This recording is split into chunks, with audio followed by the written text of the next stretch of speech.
Jeg har alltid vært en drømmer uten søken etter. Ja, det skjer ting på skolen.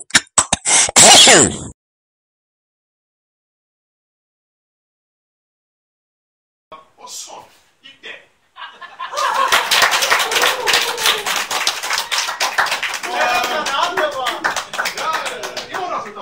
Men Jan, du vil ta noe om, fortell litt om atomfysikk i forhold til vannlås og sånne ting. Ja, da er det jeg som har peiling på. Ja, da var det min tur. Men først så vil jeg bare...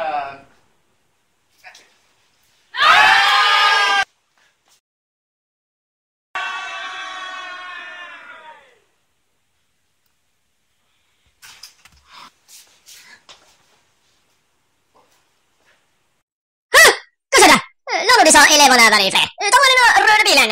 Hvor er den bilen? Finn den røde bilen, jo.